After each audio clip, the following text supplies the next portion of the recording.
बाली जब श्री राम के बाण से आहत होकर पृथ्वी पर गिरा हुआ था और वो अंतिम सांस लेने की स्थिति में आ गया था, उस समय उसकी पत्नी तारा वहाँ पर आई। और तारा जो पंच कन्या सती मानी जाती हैं उसमें से एक थी। तारा बहुत ही बाली की भक्त थी, पतिव्रता स्त्री थी, विदुषी भी थी, विद्वान थी। तारा वहाँ आकर के बहुत ज़्यादा रोने लगी या बहुत विलाप करने लगी। तारा का विलाप सुनने लायक है, बहुत ही अच्छा कहानी है। वीडियो के अंत तक बने रह करके इसके कहानी को ज़रूर सुन लें। तारा अंगद के बारे में भी बहुत कह रही थी, अंगद की ओर से भी बहुत चिंतित थी। और तारा बाली को मना कर रही थी बार बार कि आप सुग्रीव से बैर मत कीजिए। सुग्रीव को बाली बहुत प्रताड़ित बहुत दिन से कर रहा था। वे अंगद को युवराज बनाना चाह रहा था और युवराज पहले से ही सुग्रीव था।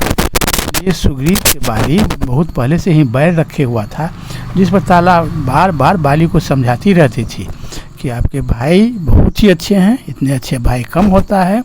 बाली का जो पुत्र था अंगद, वह भी सुग्रीव से बहुत ज़्यादा प्रेम करता था, उससे बहुत ज़्यादा अपनापन उसको था और सुग्रीव भी अंगद को बहुत ज़्यादा मानते थे।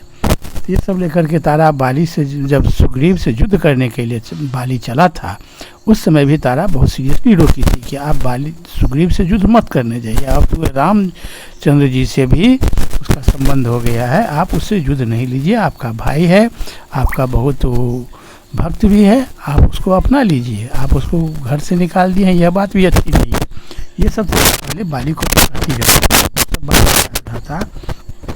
तो कहानी कुछ इस प्रकार मैंने देखा कि मेरी स्वामी वानर राज बाली श्री रामचंद्र के धनुष से छूटे हुए प्राणांतकारी बाण से घायल होकर धरती पर पड़े हैं।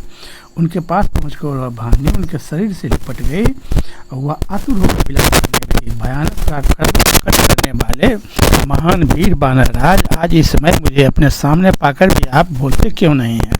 कपिश्रेष्ठ, उठिए और उत्तम शैया का आश्रय लीजिए। आप जैसे श्रेष्ठ पुरुष पृथ्वी पर नहीं सोते हैं।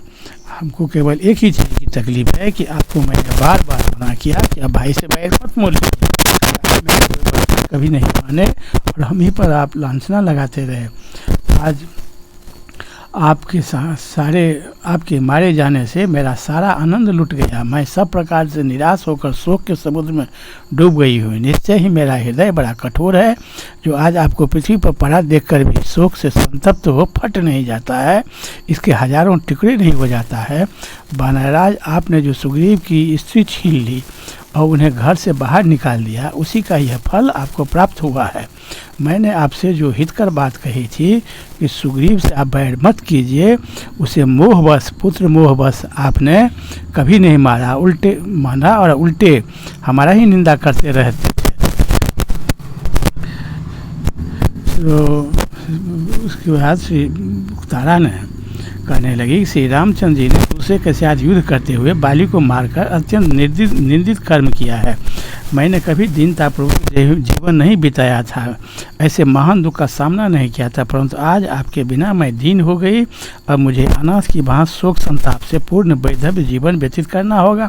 नाथ अपने अपने वीर पुत्र अंगद को भी सुख भोगने योग्य और सुकुमार बना दिए हैं, यह बड़ा लाड प्यार किए हैं। अब क्रोध के पागल हुए चाचा के बस में पड़कर मेरे बेटे की क्या दशा होगी। प्राणनाथ, आप दूसरे देश को जा रहे हैं, अपने पुत्र का मस्तक सुनकर इसे धैर्य बंधाइए और मेरे लिए भी कुछ संदेश दीजिए। सुग्रीव से तारा कही, सुग्रीव तुम्हारा मनोरथ सफल हो। तुम्हारे भाई जिन्हें तुम अपना शत्रु समझते थे मारे गए और बेट खट के राजभोग और रुमा को भी प्राप्त कर लोगे।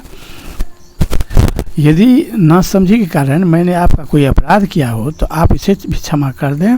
मैं आपके चरणों में मस्तक रख कर के प्रार्थना कर रही हूँ। विभिन्न प्रकार से तारा शोक संतप्त थी और उसके बाद जब तारा बहुत ज़्यादा विह्वल हो गई तो हनुमान जी ने तारा को समझाते हुए कहे कि तुम्हारे पुत्र कुमार अंगद जीवित हैं और तुम्हें उन्हीं की ओर देखना चाहिए। उनके लिए भविष्य में जो उन्नति का साधन श्रेष्ठ हो उसका विचार करना चाहिए। देवी, तुम विदुषी हो, अतः जानती ही हो कि प्राणियों के जन्म और मृत्यु का कोई निश्चित समय नहीं है, इसलिए शुभ परलोक के लिए सुखद कर्म ही करना चाहिए। ये श्रेष्ठ वानर, ये तुम्हारे पुत्र अंगद तथा वानर और भालुओं का यह राज्य सब तुमसे ही संबंध है, तुम ही इन सब की स्वामिनी हो। ये अंगद और सुग्रीव दोनों ही शोक से संतप्त हो रहे हैं, तुम उन्हें भावी कार्य के लिए प्रेरित करो। और तारा, मैं न तो वानरों के तारा कही कि मैं न तो वानरों की स्वामी हूँ और न मुझे अंगद के लिए ही कुछ करने का अधिकार है, कि इसके चाचा सुग्रीव और समस्त कार्यों के लिए समर्थ हैं और वे ही मेरी अपेक्षा इसके निकटवर्ती भी हैं। कपिश्रेष्ठ हनुमान जी, आपको यह समझना चाहिए कि पुत्र के वास्तविक बंधु सहायक पिता और चाचा ही होते हैं, माता नहीं। मेरे लिए वानरराज बाली का अनुगमन करने से बढ़कर इस लोक या परलोक में कोई भी कार्य उचित नहीं है। युद्ध में शत्रु से जुड़कर मरे हुए अपने वीर स्वामी के द्वारा सेवित चिता आदि की शैया पर शयन करना ही मेरे लिए सर्वथा योग्य कार्य है। इसलिए आप हमसे मेरे नहीं कुछ कहिए, मैं निश्चित रूप से अपने पति के चिता के साथ सती हो जाऊंगे। बहुत बहुत धन्यवाद मित्रों, इस सब तरह कहानी सुनने के लिए। हमारे